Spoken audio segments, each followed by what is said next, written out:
This is the Kitchen Sink WP Podcast, episode 324. I program my home computer. We have a server crash, 404 error, page not found, links aren't working.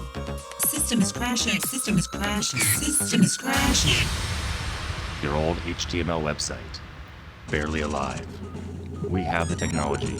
We have WordPress. A new website, better than it was before.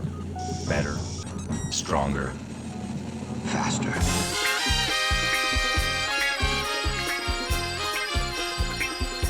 We have the technology.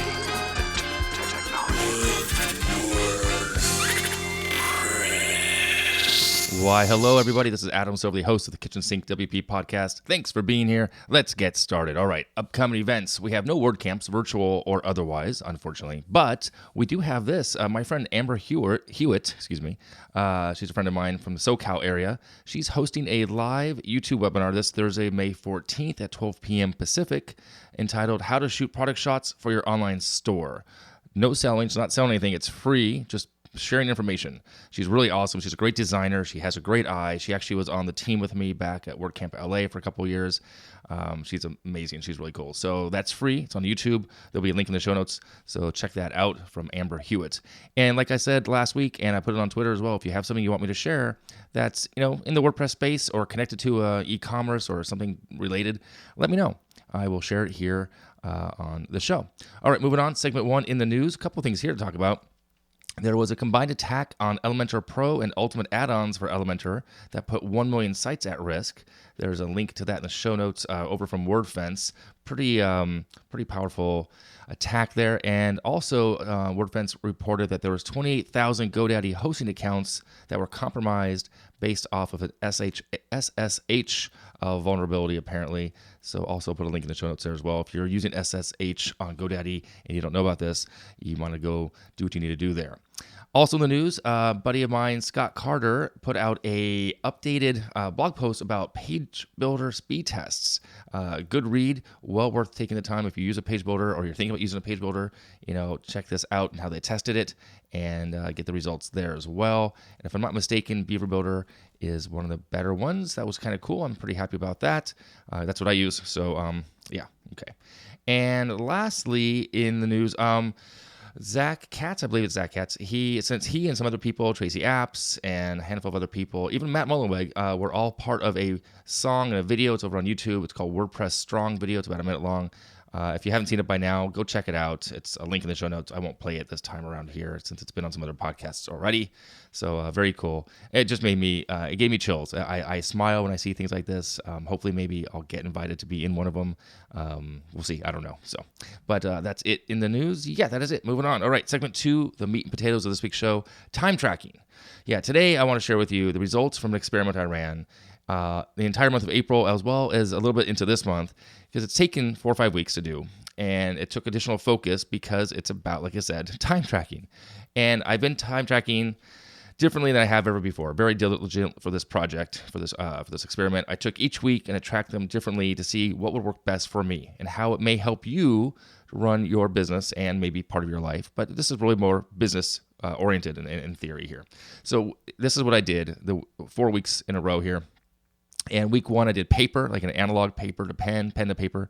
Week 2, I used software called Toggle. Week 3, I used timings, also software. And week 4, I time blocked. And I'm going to talk about them all right now, break these out and what I did, how I did it, kind of give you an example, and then give you some of my conclusions. So what did I learn first and foremost?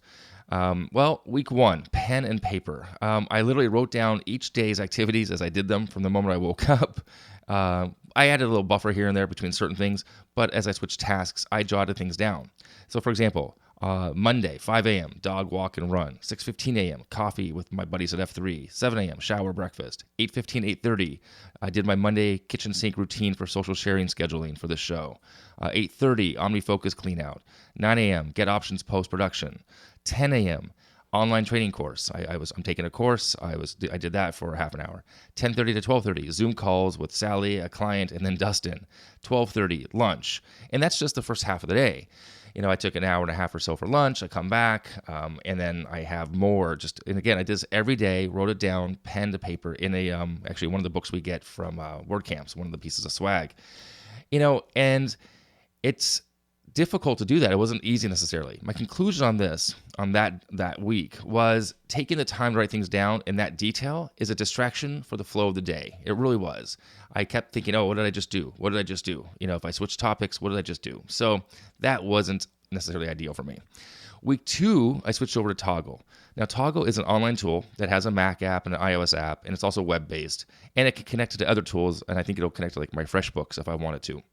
I use the free level. I don't pay for it, which has some limitations, I guess. You'll get, your mileage may vary what you need the tools to do, but I know a lot of people who use this, and I would start and stop the timer, and it would also prompt me, hey, you were inactive for a while. Do you want to start a timer, or do you want to stop a timer? One night I made a mistake by not stopping it, and I woke up in the morning and I had worked for 30 hours straight. So I had to then, discard that. But that said, I would start and stop timers for different calls and tasks I was working on. Zoom calls, I would tag it with something. If I was talking to Sally about a project, I would do that. If I was talking to Aruba, if I was talking to Dustin, if we were just, doing whatever. I wouldn't go into the minutia of walking the dog in Toggle, but I just kind of all specific things regarding to my day-to-day workday, and I would tag that. My conclusion here is that after a few days, it became kind of normal to clock in and out. So then I could review them during the week or during the after the week and see what took my attention and for how long. Like, what did I work on certain things doing? Now, I got to remind people here, if you're a new listener, if you haven't been listening for a while, I'm not a big fan of clocking in and clocking out. I had that in my last, quote, day job, and it was miserable. I just hated that aspect. But this is different because it's my own thing, and I'm trying to learn something about myself and where I'm spending time, right? So, again, my conclusion is that after a few days, it became very normal just to do it. As it popped up, it would prompt me if I was idle for 15 to 20 minutes, I think what the timing was set at. It would just say, hey, are you working on something? What are you doing? So I would just kind of add it right there. Week 3, I also went to another piece of software. This one's called Timings. It's an app. It's similar to Toggle because of that. It's software. I believe it might be Mac only. And there's a trial that's 2 weeks long. Actually, you have to pay for it. There's no free level. What's different is that it's always running. It tracks everything that I do on my computer. It tells me, it's watching me go between different applications and services and websites, and even drills down to which website or software I'm running on my computer. And it tells me how long I'm using it for. The theory is I could then tag those items as I'm going through them during the day, or I could go back and do that, but you could dive into reporting. And it's really interesting to see what you're doing. I mean, it's really interesting because it really tracks every little thing. It's kind of crazy. Looking at my latest web browser segment, I was doing 4 hours of web browser use. I can then drill into that and see which sites I worked on. Some were related to work, development, and some weren't, right? And then you can then divvy that up into, they actually have a category called procrastination. So pretty cool, very powerful. But my conclusion there, well, it's great that it's automatically tracking things, but I'm not so sure I'd go back and remember what I did 3 days ago, what I use Microsoft Word for 45 minutes. I just don't think I'm going to do that.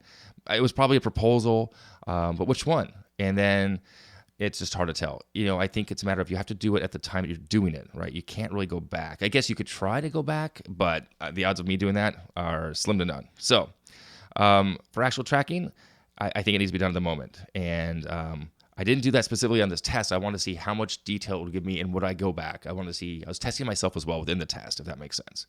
So there's that. It's a great piece of software. It has a lot of training tutorials. I had intention on watching some of them, but I didn't. I just want to see it just from the outgo. Just how does this work? So, and then week 4 was time blocking. So I've mentioned this in the past, I believe, and because I did this back in college. And basically, it's having a calendar where you pre-fill in time slots that you're going to work on a specific thing. Monday, let's say from 8 to 10, you're going to work on client A's project, or you're going to rebuild pages, these pages, whatever it may be, or do proposals, or do email. You can time block out certain things. Truth be told, this time around, it did not work for me at all. I don't know why. I try to put it down the calendar. I put things on the calendar, and then I just ignored it. I guess I did okay for the first day, maybe day and a half. And then I just got distracted and other things came up. And you can move things around, but I just never went back to it. So that week was very awkward, to say the least, I think. So some thoughts on all this. Time is the constant that we all have to deal with. We all have 24 hours in a day, and that's it. And we can't make more time. We just can't create more time. You can buy back some time. Don't get me wrong. You can actually hire people to help you to get some of your own time back, but you can't make more than what's already given to us. So what I learned about this, it's not about tracking every moment for what it's worth. You're tracking your time and day should be about 2 things, in my opinion. to show where you're spending your time, to help you show if the time you spent actually moved the needle. Simple as that. Right. So what did I do? Did it help move the needle? Whatever that needle is, you have to have that goal. What's that why? We go back to that. What's your next thing for your business? If you didn't move the needle, then you need to reevaluate your choices. It's really kind of that simple, right? Because being busy is really, really, really easy. Being productive is harder. In the bigger picture where we're in the world right now, time is, it's weird. It's a weird construct, right? But, it's just a matter of knowing what is important to us and picking the right thing appropriately at the right time. I hate to be so meta there, but it just kind of makes sense. So again, being busy is really, really easy. Being productive is much harder. Okay, there's a big difference there.